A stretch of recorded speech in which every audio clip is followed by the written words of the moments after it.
السلام علیکم دوستو، میرا نام ہے الطاف اور آپ لوگ دیکھ رہے ہیں مسٹری ود الطاف۔ آپ نبی کریم صلی اللہ تعالیٰ علیہ وسلم نے اپنے صحابہ سے ایک مرتبہ فرمایا کہ میں نے خواب میں دیکھا ہے کہ ایک وقت آئے گا جب میری امت کے کچھ لوگ قسطنطنیہ جیسی سلطنت کو فتح کریں گے۔ جب صحابہ کرام نے حضور سے یہ سنا تو ان کو بڑا تعجب ہوا، اور اس کی وجہ یہ تھی کہ اس دور میں اسلامی سیاسی طور پر کافی کمزور تھا اور اسلامی حکومت صرف ایک چھوٹے سے شہر مدینہ میں ہی تھی۔ لیکن یقیناً صحابہ کو یہ یقین تھا جو نبی کریم صلی اللہ تعالیٰ علیہ وسلم نے کہا ہے وہ تو ہونا ہی ہے اور ہو کر رہے گا، اور دوستو یقیناً ایسا ہی ہوا۔ پھر وقت آیا 29 مئی 1453 کا، جب 21 سال کا نوجوان اپنی بہادر فوج کے ساتھ زبان پر اللہ کے نعرے اور دل میں حضور نبی کریم کی اس بشارت کو لے کر جو حضور نے سینکڑوں سال پہلے کی تھی، جا کر قسطنطنیہ کے قلعے کے سامنے کھڑا ہو گیا۔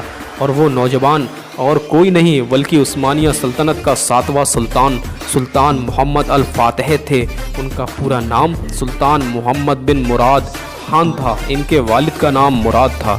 ان کی پیدائش 30 مارچ 1432 عیسوی میں ہوئی تھی۔ دوستو یہ وہی سلطان محمد فاتح ہیں جو ارطغرل غازی کے بیٹے عثمان غازی کی سلطنت عثمانیہ میں 7ویں نسل میں پیدا ہوئے تھے۔ دوستو یہ کہانی شروع ہوتی ہے 537 عیسوی سے، جس شہر کو آج ہم استنبول کے نام سے جانتے ہیں۔ اس کا پرانا نام استنبول نہیں بلکہ اسے قسطنطنیہ کے نام سے جانا جاتا تھا۔ قسطنطنیہ کی سلطنت دنیا کی سب سے مضبوط سلطنت تھی۔ اس دور میں قسطنطنیہ پر عیسائیوں کی حکومت تھی۔ دوستو آج جس مسجد کو ہم آیا صوفیہ نام سے جانتے ہیں، اس عمارت کو بھی اسی دور کے عیسائی کے حکم سے بنوایا گیا تھا اور اسے چرچ میں تبدیل کر دیا گیا۔ یعنی اس بادشاہ نے اس عمارت کو ایک چرچ کے طور پر بنوایا تھا۔ اس عمارت کے قلعے اتنے زیادہ مضبوط تھے کہ اس کو فتح کرنے کے لیے بڑے سے بڑے حکمران کو اس پر حملہ کرنے سے پہلے بہت سوچنا پڑتا تھا، اور اس کی وجہ تھی اس عمارت کی لوکیشن۔ جی ہاں دوستو، اس عمارت کی لوکیشن یا اس شہر کی لوکیشن ایسی ہے کہ اس کو فتح کر پانا ناممکن تھا، اور وہ وجہ تھی اس عمارت کے ہر طرف پانی ہونا۔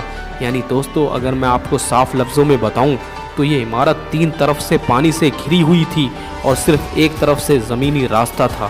اس لیے اس کو فتح کرنا اس وقت کے حکمرانوں کے لیے ناممکن لگتا تھا۔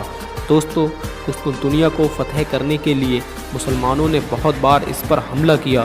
دوستو میں آپ کو بتا دوں کہ سب سے پہلا حملہ اس شہر پر امیر معاویہ کی فوج نے کیا۔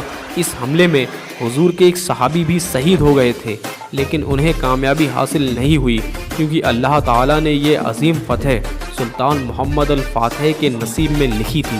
دوستو پھر دن آیا 29 مئی 1453 کا، جب سلطان محمد فاتح اپنی فوج کے ساتھ قسطنطنیہ قلعے پر حملے کے لیے کھڑے تھے۔ اس وقت ان کے دل میں بس ایک ہی خواہش تھی کہ کاش میں وہ امیر یعنی سپہ سالار اور میری فوج وہ فوج بنے جس کے بارے میں حضور نے بشارت کی تھی، فرمایا تھا۔ اور حضور نے فرمایا تھا کہ جو قسطنطنیہ کو فتح کرے گا وہ اور اس کی پوری جماعت جنتی ہوگی۔ آخرکار کڑی محنت اور بہادری سے لڑتے ہوئے سلطان محمد الفاتح نے قسطنطنیہ پر فتح حاصل کر لی۔ سلطان محمد فاتح نے وہاں کی عوام کو کوئی نقصان نہیں پہنچایا۔ انہوں نے اس عمارت جسے ہم اور آپ آیا صوفیہ مسجد کے نام سے جانتے ہیں، اس عمارت کو عیسائیوں کو راضی کر کے اس کی قیمت دے کر خرید لیا۔ اس عمارت کو مسجد میں تبدیل کر دیا گیا۔ جو چیزیں پرانی اور خراب ہو چکی تھیں ان کو دوبارہ سے تعمیر کرایا گیا۔ اس عمارت میں سلطان محمد الفاتح نے 4 میناروں کو بھی بنوایا جو کہ پہلے موجود نہیں تھے۔ جمعے کے دن اس میں پہلی نماز ادا کی گئی۔ اس نماز میں خود سلطان محمد فاتح بھی شامل تھے۔ سلطان محمد فاتح نے قسطنطنیہ کا نام بدل کر اسلام بول رکھ دیا، جس کا مطلب ہوتا ہے اسلام کا شہر۔ لیکن دھیرے دھیرے وقت کے ساتھ ساتھ اس شہر کا نام اسلام بول سے استنبول پڑ گیا۔ سلطان محمد فاتح کو اتہاس میں فاتح اور قیصر روم کے نام سے پہچانا جاتا ہے۔ قسطنطنیہ کو فتح کرنے کے بعد سلطان محمد فاتح نے اپنی جیت کا فتح کا سلسلہ جاری رکھتے ہوئے سن 1459 میں سربیا کو فتح کیا اور 1460 میں موریا پر بھی جیت حاصل کی۔ آپ کی فتح کا سلسلہ یہی نہیں رکا بلکہ 1462 میں بوسنیا پر بھی آپ نے شاندار فتح حاصل کی۔ سلطان محمد فاتح نے اپنی زندگی کے یعنی اپنی حکومت کے 30 سال جنگ میں گزارے اور آپ نے بڑے بڑے ملکوں کو جیت کر اپنی فتح کا سلسلہ جاری رکھا۔ دوستو، سلطان محمد فاتح کے دور میں والاسیہ کا امیر ولاد ڈریکولا تھا۔ اس نے سلطان محمد فاتح کے خلاف بغاوت کر دی۔ وہ حد سے زیادہ ظالم شخص تھا۔ وہ لوگوں کو ایسی سزائیں دیتا تھا جسے سن کر آپ کو اس کے ان قتل کے نئے نئے طریقوں کو جان کر حیرت ہوگی۔ وہ اتنا ظالم تھا کہ لوگوں کو بنا وجہ بے دردی سے مارنے میں اس کو مزہ آتا تھا، اس کو خوشی ملتی تھی۔ اس شیطان کا لوگوں کو مارنے کے طریقوں میں سب سے زیادہ پسندیدہ طریقہ لوگوں کے جسم میں کیلے ٹھوک کر مارنا تھا۔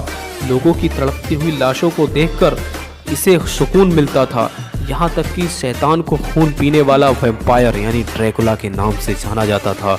جب یہ بات سلطان محمد فاتح کے پاس پہنچی تو انہوں نے ایک زبردست فوج تیار کر کے والاسیہ پر حملہ کر دیا۔ اتنی بڑی فوج کو دیکھ کر ڈریکولا ڈر گیا اور اس نے اپنے آپ کو سلطان محمد فاتح کے سامنے سرنڈر کر دیا۔ سلطان محمد فاتح نے اس کی درخواست کو قبول کر لیا اور واپس چلے گئے۔ ان کے جاتے ہی ڈریکولا نے وہی ظلم پھر سے شروع کر دیے۔ سلطان محمد فاتح نے اس کے پاس اپنے نمائندے بھیجے تو اس نے ان کو بھی قتل کر دیا اور بے گناہوں کو قید کر کے وہ ظلم کرنے لگا۔ جب سلطان نے اپنے سپاہی کو بھیجا یہ کہہ کر کہ ڈریکولا سے کہو ان بے گناہوں کو چھوڑ دے، تو شیطان ڈریکولا نے اس سپاہی کے بھی کیلے ٹھکوا کر موت کے گھاٹ اتار دیا۔